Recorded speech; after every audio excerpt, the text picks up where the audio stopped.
Hi again, another beautiful Irish day out here. Got this T25 in the yard. It's been sitting here for about a year.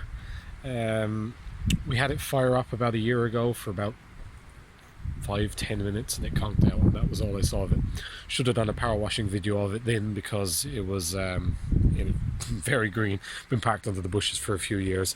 Some fairly extensive rust, which I'm going to start on now this spring. But for now, we've just got a few bits of ignition components. We're going to try and get a spark out of it and see if we can get it back to life. I'll give you a quick walk around of it there now in the state that it's in. But hopefully we'll get it running once this part's installed, and it'll be a first step in starting to restore it back to getting it back on the road. Right, I'll give you a look around it. Right, so here it is in all its rusty glory.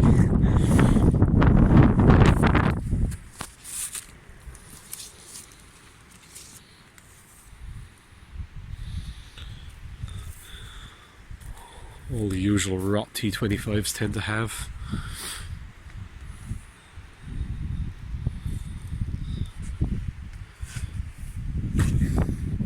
Engine compartment's not bad actually.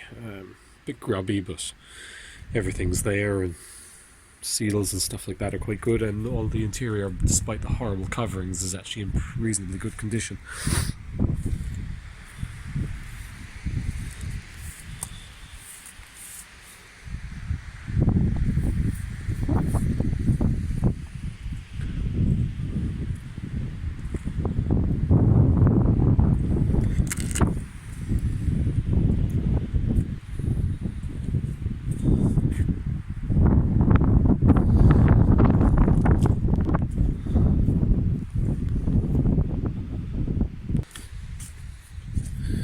So I've narrowed the ignition fault down to the hall sender unit in the distributor.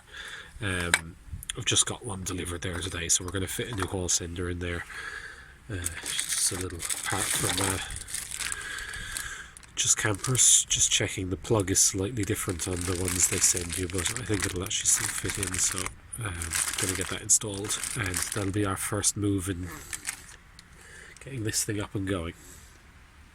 So I'll get that put in and we'll see if we can get it to fire.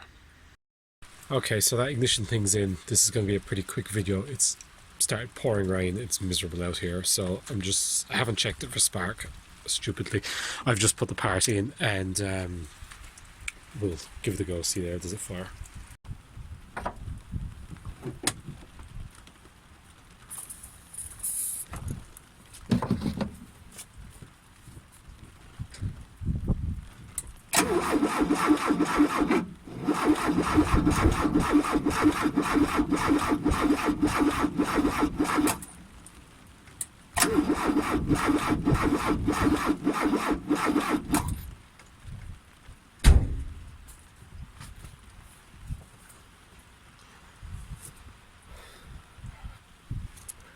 Crap battery, doesn't look like it. Might pull a plug, see is there a spark or not.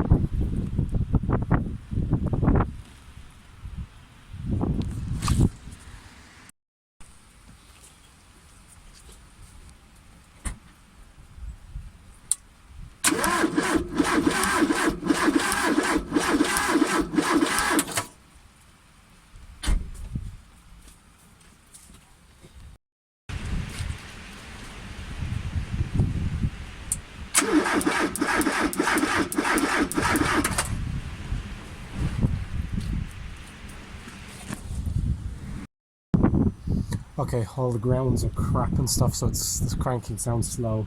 Got a separate battery powering the coil there now, and just put a shot of petrol down the carb and see if there's any chance.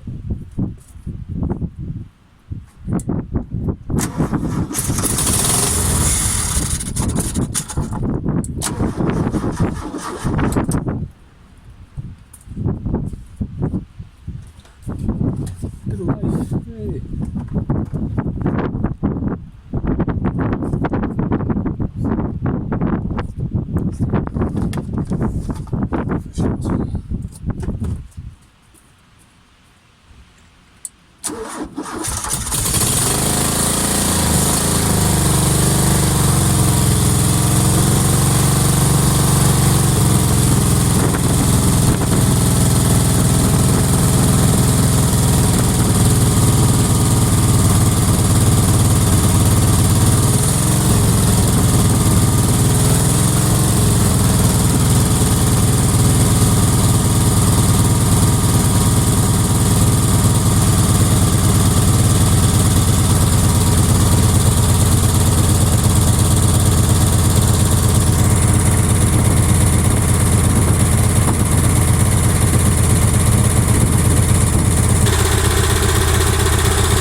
Okay, so two guesses why someone here may want a camper van.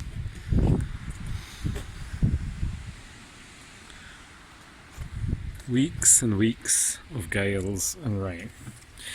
Right, so got it running that day. Pressed the clutch down, never came back up, so could never get it moving. It's awkward enough, but got the clutch slave cylinder out. Like everything on the bottom of this van, the joint was rotten where it goes through the cross member. So I know I could have pushed it into the shade and left it be while we do the rest of the work on it, but it'd be nice to see it move. So replacement, a reconditioning kit for this is about £10 in the UK, and replacement cylinder for about 20. So got a replacement cylinder for the time being until all the hard lines replaced. The flared end is cracked off, so I've just got some normal tubing and I've cut that pipe a bit shorter. It was just pushed onto a hose tail originally anyway, so I've just got a bit of the PVC tubing, flared out the end slightly, and I'm just going to hose clamp it on just as a temporary repair. So that's that fitted. Was much easier to put back in than take the other one out, because the other one was pressing the clutch down and it was stuck with all the tension on it. But when putting it back in, I was able to move the bracket and stuff. Clutch is working. I've actually managed to drive it around the yard, but it's misfiring like crazy under load, so I'm going to check the ignition timing, etc. like that, and see does it improve at all.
So it's running and driving at least. I feel like I didn't give a proper walk around of this thing just to show how bad it is. I'm going to give it a wash there now as well. I'll give you one look around it. Give it another wash because it's going to be going in the shed as soon as possible to get started on all the welding that needs doing. Right, so the front wheel arch is completely gone. Pillar there is actually okay. Step is completely gone, as are sections of the cab floor. I think I'm actually going to cut out the entire cab floor to deal with some of this. That cross member that goes onto the cab there from the top of the two suspension units, that needs doing. Inner and outer sill and jacking points are all gone. Now, I was about to write this van off when I realised that these rear suspension hangers and everything they're attached to are pretty much junk. But we've had a long chat about it, etc., and decided that we're going to go ahead. I've actually got the new spring hangers, and we'll just go bit by bit and see. So I'm going to do this job first. I mean, the bodywork, that's just cosmetic, but the suspension, you know, that needs to be right. Same with the rear valance. Bit of patchwork, nothing too awful. This side, same. It's been patched over before. I thought it was just rusty when I looked at it initially. This van was actually, we got it for free, so it's we can put quite a bit of money into this thing without it you know, being too crazy. They're still making good money when they're done, and we actually want to use it. So same there with the inner and outer sill on this side. Sliding door is actually good, but the runners are gone. Step on that side. Doors actually really good, which is great. Front is all pretty good, except for around the windscreen. Little bits that need seeing to around there, but nothing bad.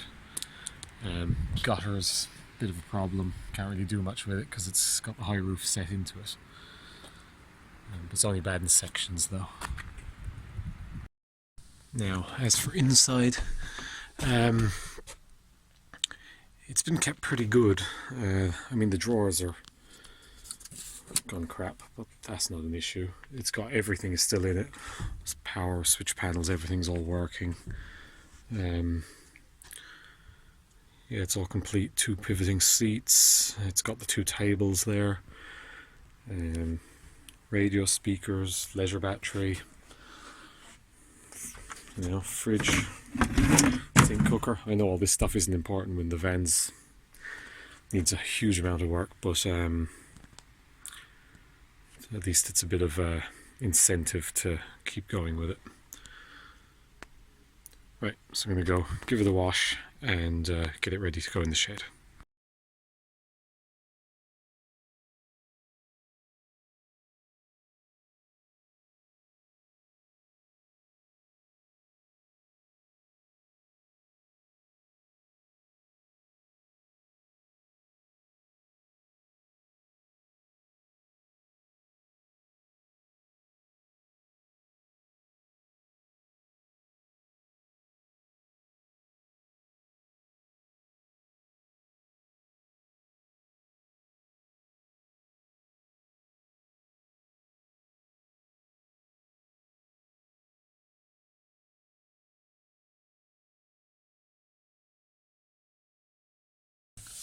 Right, so I'm going to leave this video at that.